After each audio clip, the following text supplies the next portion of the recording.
नमस्कार विद्यार्थियों, we part first subject geography. इसके अंतर्गत हम पढ़ रहे थे प्लेट टेक्टोनिक्स। प्लेट टेक्टोनिक्स के अंतर्गत हमने सबसे पहले प्लेट का जो अर्थ है वो देखा। उसके बाद हमने प्लेटों की मोटाई, प्लेटों के जो विभिन्न प्रकार हैं वो देखे। इसके बाद प्रमुख प्लेटें, गौण प्लेटें, इनका अध्ययन किया। इसके बाद इसके अंतर्गत हमने देखा था कि प्लेट हैं उनमें गति के कारणों के बारे में जाना, प्लेटों के सीमांत या किनारों को पढ़ा। ठीक है। उसके बाद आज हम पढ़ रहे हैं प्लेट विवर्तनिकी के प्रभाव, कि प्लेट टेक्टोनिक्स की जो घटना घटित होती है उसके क्या क्या प्रभाव पड़ते हैं, क्या क्या प्रभाव देखने को मिलते हैं। जिसके अंतर्गत देखिए, महासागरीय नितल का प्रसरण होता है या विस्तारण होता है, महाद्वीपों का विस्थापन होता है, पर्वतों का निर्माण होता है, दरार घाटियां हैं इनका चौड़ा होना। तो इस प्रकार से प्लेट टेक्टोनिक्स के विभिन्न प्रकार के प्रभाव वो पड़ते हैं। तो पहला प्रभाव हम पढ़ेंगे आज महासागरीय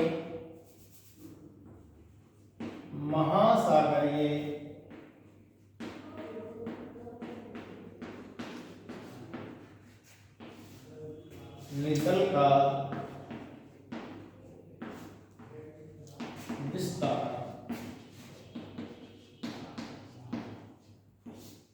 या प्रसरण भी कहते हैं।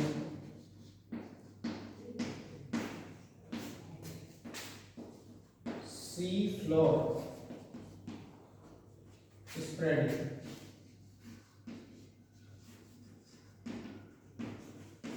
महासागरीय नितल का विस्तारण या प्रसरण। कि महासागर की तली है उसका विस्तार होता है प्लेट टेक्टोनिक्स के कारण। अब वो विस्तार किस प्रकार से हुआ, तो देखिए सबसे पहले हम देखते हैं कि जो महासागरीय नितल का विस्तारण है इसकी संकल्पना का जो प्रतिपादन है वो सर्वप्रथम प्रिंसटन विश्वविद्यालय के प्रोफेसर हैरी हेस ने 1960 के अंतर्गत किया। उसके बाद 1962 में मैसन ने और 1963 में वाइन और मैथ्यूज ने इसके बारे में अपने विचार रखे। हैरी हेस ने बताया था कि जो मध्य महासागरीय कटक है वो मध्य महासागरीय जो कटक है वो मैंटल से ऊपर उठने वाली संवेद तरंगों के ऊपर स्थित है।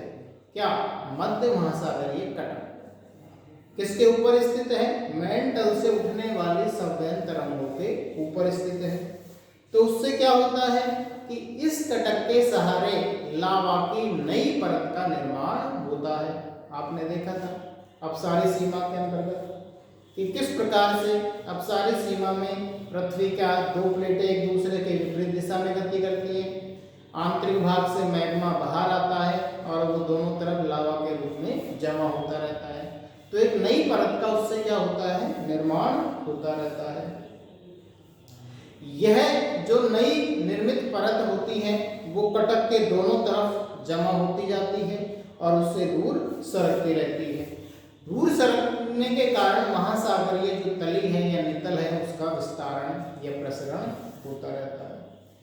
तो एक तरफ जहां नई क्रस्ट का निर्माण होता है, दूसरी तरफ महासागरीय खड्डों के सहारे जो क्रस्ट है उसका विनाश भी होता रहता है। 1963 में वाइन और मैथ्यूज ने भी ऐसा ही एक अध्ययन हिंद महासागर के जो कार्लसबर्ग कटक है उसके ऊपर किया था, उसके क्षेत्र में किया था। हैरी हेस महोदय ने बताया कि जो महासागरीय नितल का प्रसरण है इसको प्रमाणित करने के लिए उन्होंने कुछ तथ्य रखे। उन्होंने बताया कि चट्टानों का जो पुराचुंबकीय अध्ययन है वो किया जाए। अब पुराचुंबकीय अध्ययन क्या होता है कि विभिन्न कालों में या विभिन्न समयों में जो चट्टानें निर्मित होती हैं उनके अंतर्गत एक निश्चित काल की चुंबकीय धाराओं के रूप में पट्टी, जिसको कहते हैं चुंबकीय पट्टी, वो उन चट्टानों में बनती है। तो जिस काल की वो चट्टानें हैं उस काल की वो चुंबकीय पट्टी बनेगी। चुंबकीय पट्टी क्या होती है? ये जैसे ही मध्य महासागरीय कटक से लावा बाहर निकलता है जमा होता है तो जिस काल में वो चट्टानें बनी, चुंबकीय धाराएं लगातार पृथ्वी के ऊपर प्रवाहित होती रहती हैं और वो उन चट्टानों में जमती रहती है या बनती रहती है। तो उसके आधार पर जब उन्होंने अध्ययन किया चट्टानों का पूरा चुंबकत्व को, उसके आधार पर पाया कि कटक के पास जो निर्मित चट्टानें हैं वो नई समय की हैं, जबकि कटक से दूर जो स्थित चट्टानें हैं वो काफी प्राचीन समय की हैं। तो इस तथ्य से प्रमाणित हुआ कि महासागरीय नितल है उसका प्रसरण हो रहा है। ठीक है, अब इसका जो प्रसरण है उसकी दर की जो गणना की जाती है वो एक तरफ के प्रसरण के आधार पर की जाती है। एक तरफ का कैसे कि जैसे मध्य महासागरीय जो कटक है उसके दोनों तरफ, एक तरफ 1 सेंटीमीटर का प्रसरण हुआ, दूसरी तरफ भी 1 सेंटीमीटर का प्रसरण हुआ, तो उसका कुल प्रसरण तो हो गया 2 सेंटीमीटर, 1 + 1 = 2। लेकिन उसका एक जो प्रसरण है वो 1 सेंटीमीटर प्रति वर्ष हो रहा है। तो इसके आधार पर उन्होंने हिंद महासागर है, अटलांटिक महासागर है, प्रशांत महासागर है, उनके प्रसरण की दरों को बताया कि किन किन गति से कितने सेंटीमीटर प्रति वर्ष की गति से इनका विस्तार हो रहा है। ठीक है, इसको प्रमाणित करने के लिए उन्होंने एक डायग्राम बनाया जिसमें विभिन्न कालों में निर्मित जो चुंबकीय पट्टियां हैं, धाराएं हैं, उनको दिखाया गया था। तो ये है आपके महासागरीय नितल का प्रसरण। तो देखिए, प्रिंसटन विश्वविद्यालय का ये प्रोफेसर था,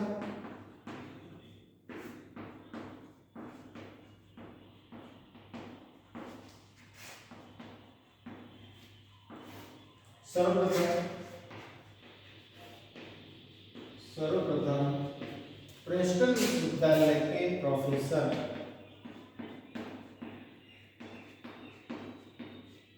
नाम था इनका हैरी हेस।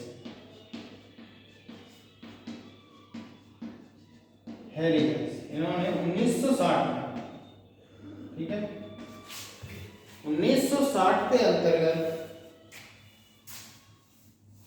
ये सिद्धांत दिया था।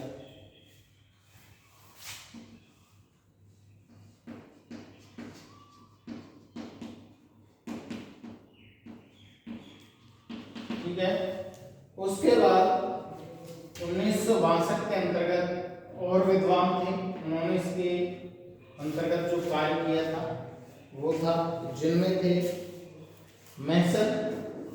तो 1962 में मैसन ने, और 1963 में वाइन व मैथ्यूज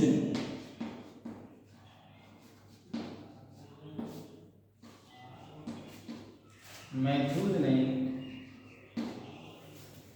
अपने जो विचार हैं वो रखे।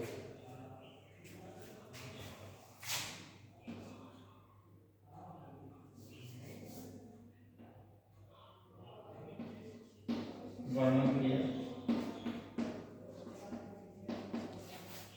अब क्या वर्णन किया इन्होंने?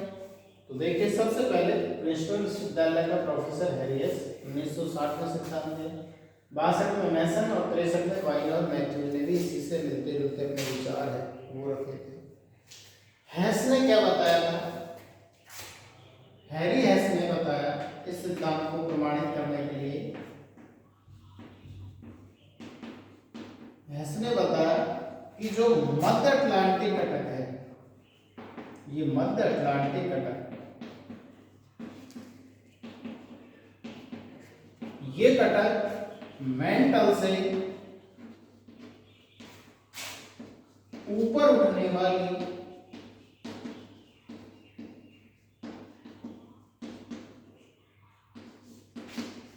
संवहन तरंगों के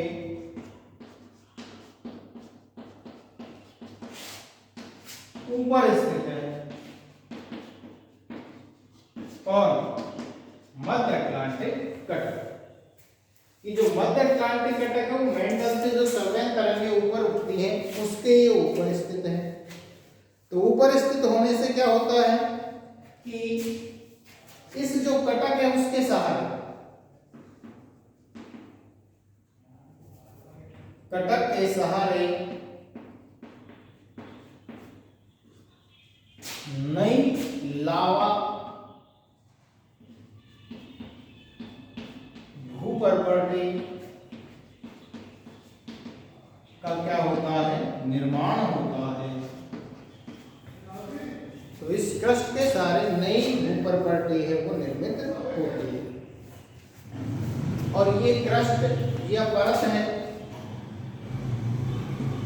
यह है नई क्रस्ट, दोनों सरकती जाती है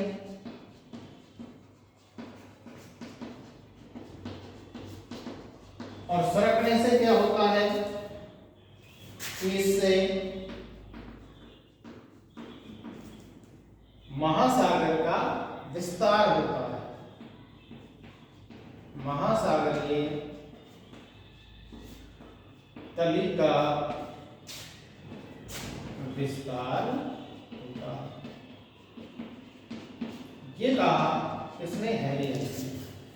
हैरी हेस ने बताया था इसके बारे में, सीप और स्प्रेड के बारे में, कि भाई जो मध्य अटलांटिक कटक है वो मेंटल से ऊपर उठने वाली सौभाग्य तरंगों के ऊपर स्थित है। उससे क्या होता है कि इस कटक के सहारे नई लावा ऊपर पट्टी निर्मित होती है और वो दोनों तरफ खिसकती जाती है, जिससे कि महासागरीय मिश्रण का प्रसार होता रहता है। ऐसा ही एक अध्ययन है वो वाइन और मैथ्यू ने।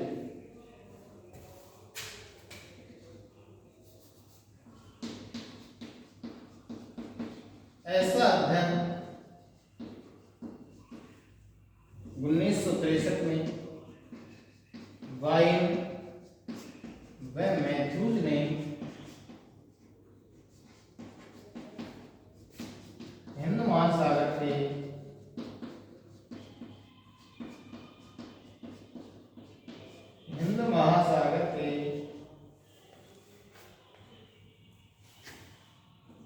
कालस्वर्ण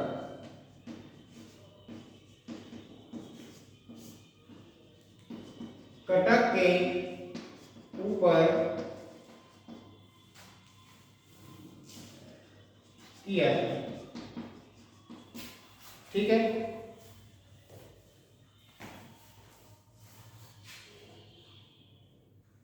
तो ऐसा ही अध्ययन वाइन और मैथ्यूज ने हिंद महासागर के जो कालस्वर कटक है उसके ऊपर किया। अब इसको प्रमाणित करने के लिए हेस ने क्या किया, इसे प्रमाणित करने के लिए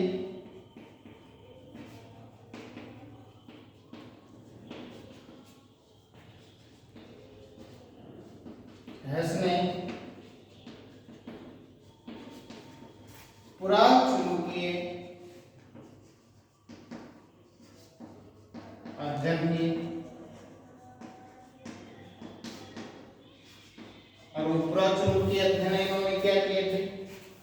ठीक है, जैसे अभी आपको बताया कि पृथ्वी में चुंबकीय धाराएं वो निरंतर प्रवाहित होती रहती हैं, किंतु उनका क्रम बदलता रहता है। ठीक है, पृथ्वी में जो चुंबकीय धारा है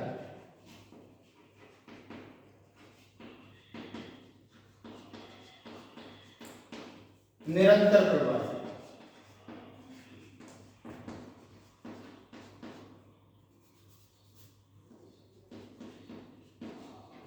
लेकिन इनका क्रम परिवर्तित होता रहता है।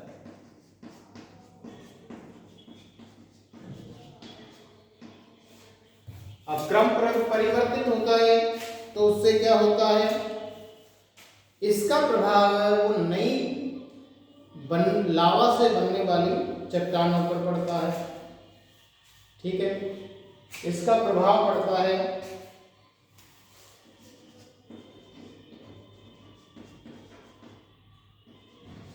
नई लावा चट्टानों पर। ठीक है, इसका चुंबकीय धाराओं कि इनका प्रभाव नई बनने वाली जो लावा की चट्टान है उसके ऊपर पड़ता है, क्योंकि जो पहले जो चट्टान निर्मित हो गई उसमें चुंबकीय धाराओं का क्रम अलग पाया जाएगा, और जो बाद में जो चट्टान निर्मित हुई है उसमें चुंबकीय धाराओं का क्रम है वो अलग पाया जाएगा। तो इस प्रकार से उन्होंने क्या किया कि चट्टानों के ऊपर पूरा चुंबक के जो काल है उसकी गणना की। तो इन्होंने चट्टानों के पूरा चुंबकीय काल की गणना की,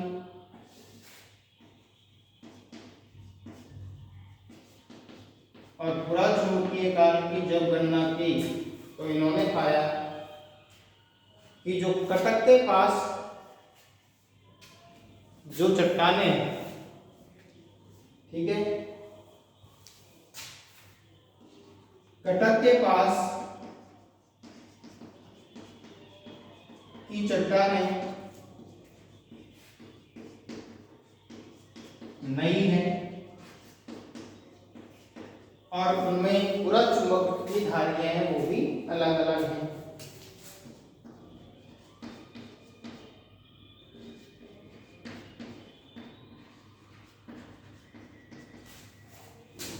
जबकि जो कटक से दूर हैं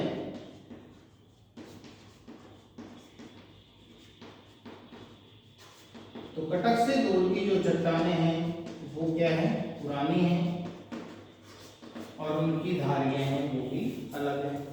तो इस प्रकार से इन्होंने इस पूरा चुंबक के काल की गणना के आधार पर महासागरीय नितल को प्रमाणित करने का प्रयास है वो किया। इन्होंने जो बताया कि जो महासागरीय नितल का प्रसरण है उसकी जो दर है उसके बारे में भी इन्होंने बताया था कि इसकी दर का जो अध्ययन है वो एक तरफ होने वाले प्रसरण के रूप में किया जाता है। देखिए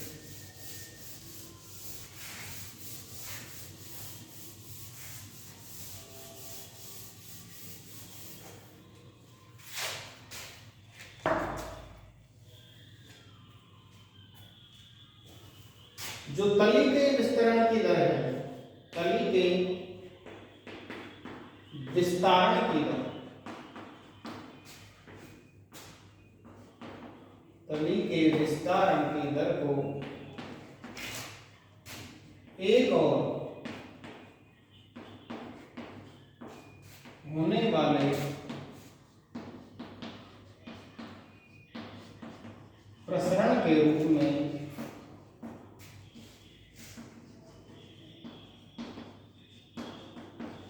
व्यक्त करते हैं, व्यक्त करते हैं। कैसे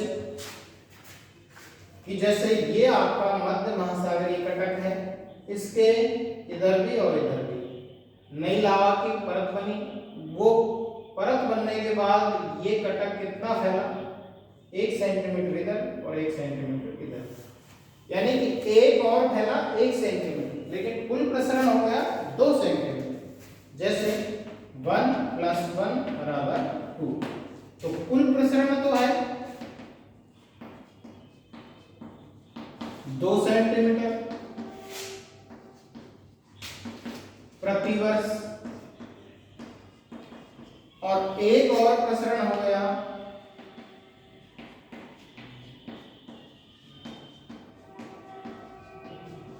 1 सेंटीमीटर प्रति वर्ष।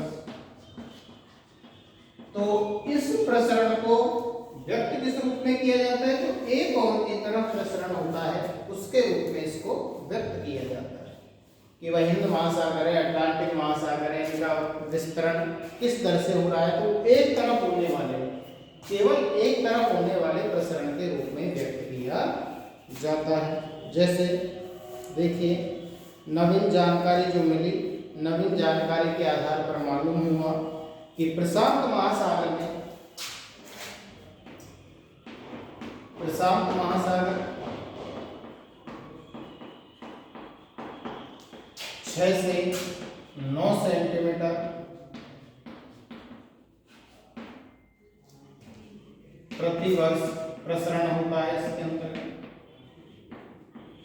इसमें प्रशांत महासागर के अंतर्गत। इसी प्रकार से आपका जो हिंद महासागर है उसमें 1 से 3 और अटलांटिक में 2। हिंद महासागर में कितना होता है? 1.5 सेंटीमीटर से 3 सेंटीमीटर, यानी कि 1.5 से 3 सेमी प्रति वर्ष। और जो आपका अटलांटिक महासागर है इसमें कितना प्रसरण होता है आपका? 2 सेंटीमीटर प्रति वर्ष, 2 सेमी प्रति वर्ष। तो ये है कि जो तलीय विस्तरण होता है उसको एक तरफ होने वाले प्रसरण के रूप में व्यक्त किया जाता है।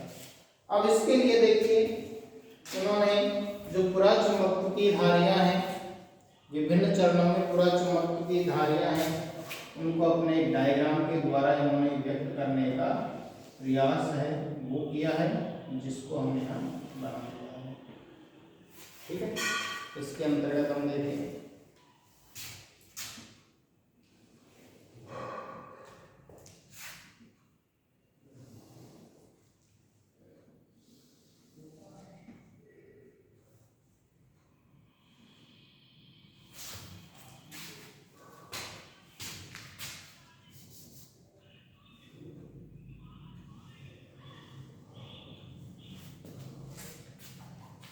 इसके रूप में इन्होंने जो महासागरीय तल का प्रसरण है उसको स्पष्ट करने का प्रयास किया।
ये आपका पूरा का पूरा मध्य महासागर के घटक है।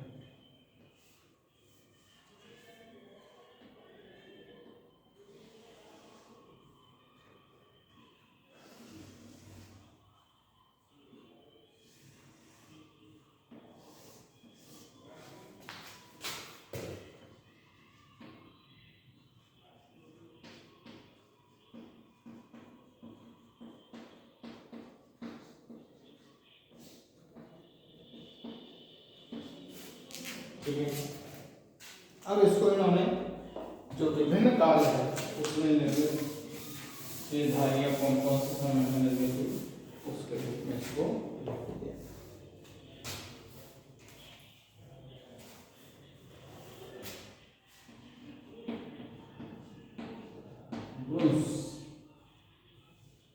ठीक है, ये जैसे हो गया माटुला,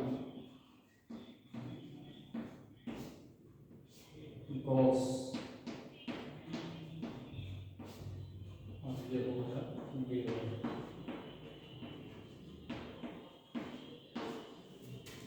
इसी प्रकार से बीच में म्यूस ले जाएगा, इधर भी माटुला है,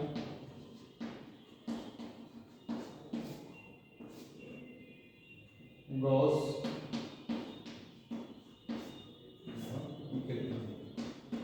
तो विभिन्न विद्वानों ने जो इन चट्टानों की जो धारियां हैं उनका अध्ययन किया, तो उसी के नामकरण हो गया इन कालों का।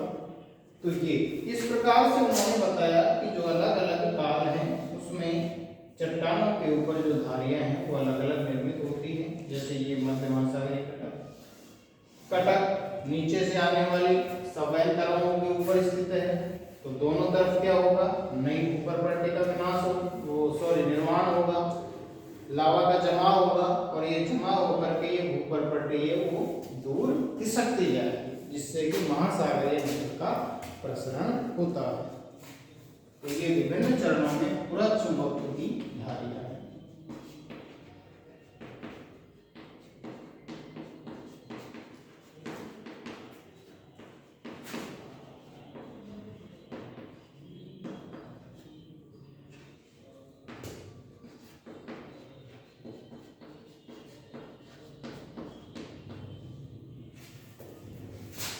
ठीक है, तो ये हो गया आपका प्लेट टेक्टोनिक का प्रभाव, जिसमें पहला प्रभाव है महासागरीय नितल का प्रसरण। इसके बाद हम नेक्स्ट क्लास के अंतर्गत पढ़ेंगे महाद्वीपों का विस्तार। धन्यवाद।